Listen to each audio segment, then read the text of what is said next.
Hello everyone, good morning. Deepika daily ব্লগে তোমাদের সকলকে স্বাগত। তোমরা সবাই কেমন আছো? আশা করি তোমরা সবাই খুব ভালো আছো, আর আমিও খুব ভালো আছি। আবার একটা নতুন দিন, নতুন ব্লগ নিয়ে চলে এলাম। আশা করি তোমাদের ভালো লাগবে। আজকে এই ব্লগটা রান্নাঘর থেকে শুরু করলাম। অনেকটা দেরি করেই শুরু করলাম আর কি। আজকে আমাদের যে কাজ করে দেয় সে আজকে খুব তাড়াতাড়ি চলে এসেছে, কেননা কালকে আসেনি। মানে বলেই গেছিল কালকে হচ্ছে পুজো টুজো ছিল তো ওদের ওখানে, তাই জন্য বলে গেছিলো আসবে না।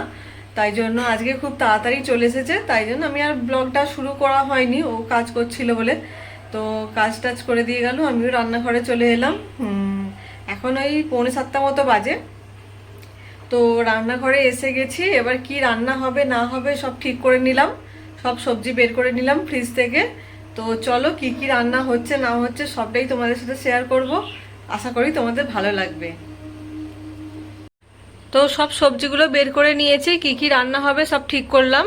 এই কলমি শাকটা ভাজবো, আর এই ভেন্ডিটা ভাজবো, আর ভাবছি আজকে ধোকার তরকারি করব আলু দিয়ে, আর একটু কুমড়ো ভাতে দিয়ে দেবো। আর শেষে হচ্ছে ডিম সেদ্ধ করব, একটু ডিম সেদ্ধ বসিয়েও দিয়েছি। তো এইগুলোই আজকে ঠিক করলাম মেনু। চলো করি, তোমরা দেখতে থাকো। শাকটা ভাজার জন্য একটুখানি পেঁয়াজ দিয়েছি, আর একটু ফোড়ন দিয়ে ভেজে নিচ্ছি আর কি। এখানে শাকটা ধুয়ে রেখেছি, আর এইদিকে ভেন্ডিটা ভাজতে দিয়েছি আর কি।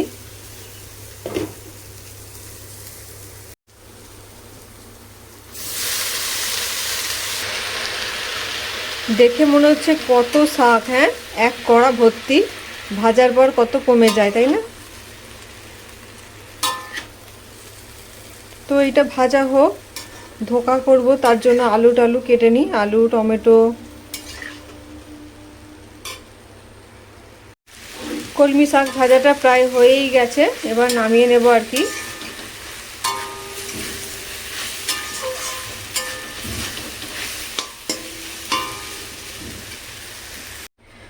ধোকাটা করার জন্য রেডি করছি আর কি। ভেজে নিয়ে যেরকম করে করি আগেও দেখিয়েছি, গোটা রেসিপিটা শেয়ার করব না আজকে, ওই একটু একটু মাঝে মাঝে দেখাবো আর কি। ধোকাটা প্রায় ভাজা হয়ে গেছে, এটা 2 নম্বর ভাজছি, আর একবার ভাজা করে নিয়েছি আর কি।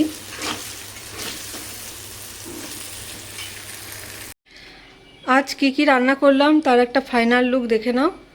এটা হচ্ছে ডাল, এটা কলমি শাক ভাজা, এটা ভেন্ডি ভাজা, আর এখানে আছে কুমড়ো ভাতে, আর এটা হচ্ছে আলু ভাতে মানে মাখবো, মাখা হয়নি এখনও। আর এটা আছে ধোকা দিয়ে আলু দিয়ে তরকারি, আর এটা ডিম সেদ্ধ। আর ডালের সাথে তো লেবু থাকবেই। এই হচ্ছে আমাদের আজকে লাঞ্চ মেনু। কালকে রাত্রে ভাত করেছিলাম, কালকে আমাদের রাত্রে ভাত খেতে হয় বলে দশহারা ছিল, তো ভাত বেশি হয়ে গেছিলো, আর কি করব, জল ঢেলে রেখে দিয়েছি পান্তা খাওয়ার জন্য। আজকে এইটুখানি ছিল ভাতটা, তো রেডি করে রেখে স্নান পুজো করব, করে এসে খাবো আর কি। তো রেডি করে রেখে যাচ্ছি আর কি। আজকে টিফিন এটা। আর আজকে আলুর চোখা করে নিয়েছি পেঁয়াজ আর লঙ্কা দিয়ে, সেরকম তেলে ভাজা আর খাবো না এই গরমে, ওই জন্য মানে আনতে বারণ করলাম। তো এটাই আমার টিফিন আজকে। চলো স্নান পুজো করে এসে খেয়ে নিই। এই স্নান পুজো তারপরে টিফিন করে আসলাম। টিফিনে তোমাদের দেখালাম ভাত খেলাম, অল্প একটুই ভাত ছিল আর কি।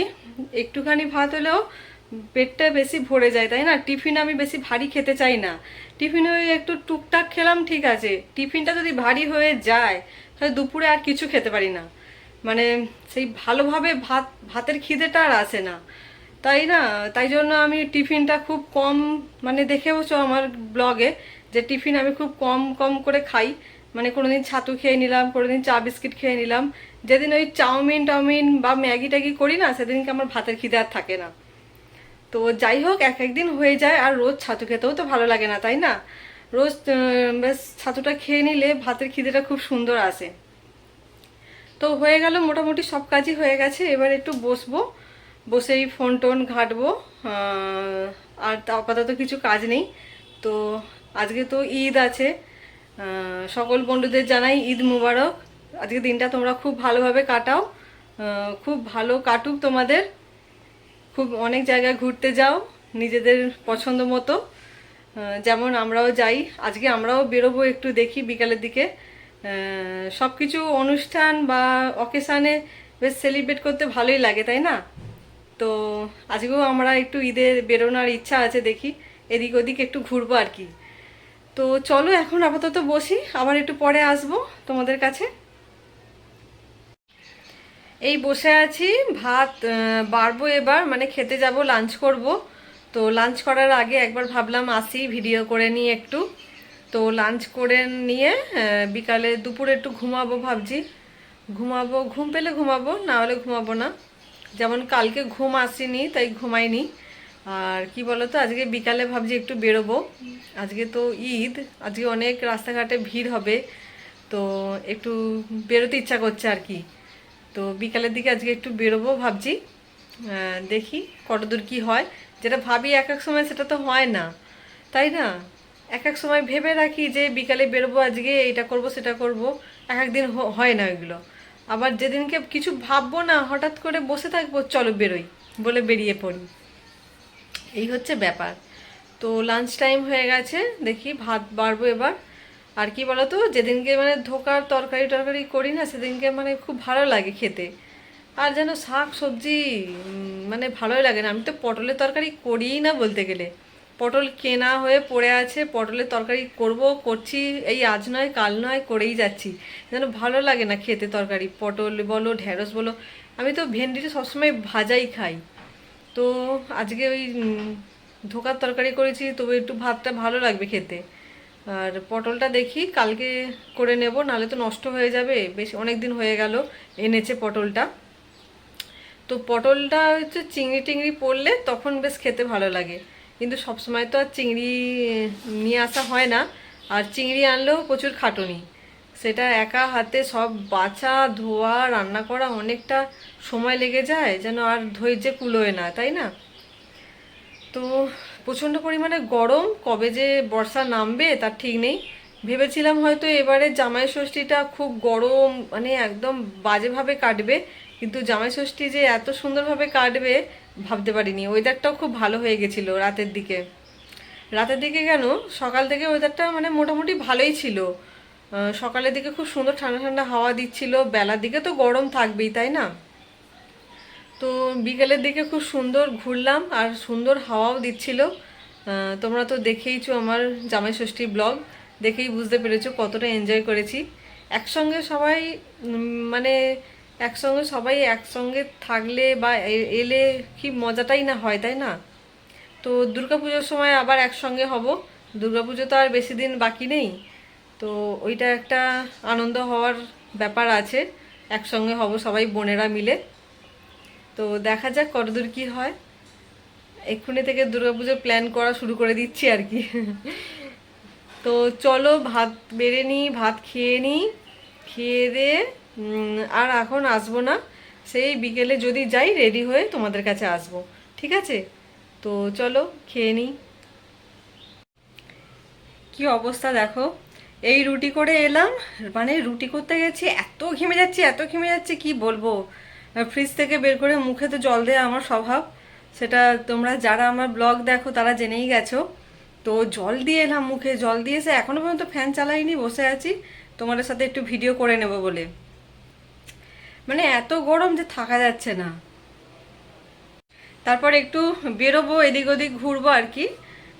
রেডি হব, রেডি হতেই যেন ভয় করছে, কিন্তু বাইরে খুব সুন্দর হাওয়া দিচ্ছে, ঘরেতেই এত গরম।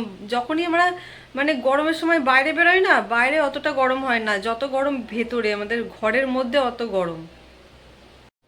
রেডি হয়ে নিয়েছি, তোমাদেরকে তো আগেই বলেছিলাম যে একটু বিকালের দিকে বেরোবো, তো বিকালের দিকে রেডি হয়ে নিয়েছি। যা গরম হচ্ছিল, ভাবছিলাম কি করে রেডি হবে কি করে হবো, কিন্তু বেরোনোর নাম শুনলে যেন মনে হয় দূর দূর বাবা, রেডি হয়ে নিই তারপরে বেরোই। তো বেরিয়ে ভালো লাগে, বেরোলে মনটা বেশ ফ্রেশ লাগে। তো চলো পরে আবার দেখা হবে। বলেই এলাম, ঘুরতে বেরোচ্ছি, তো ঘুরছি চারিদিকে। এই মাত্র ফিরলাম আমরা, এখন প্রায় 8:20 বাজে। তো চলো আজকের মতো ব্লগটা এখানেই শেষ করে দিই।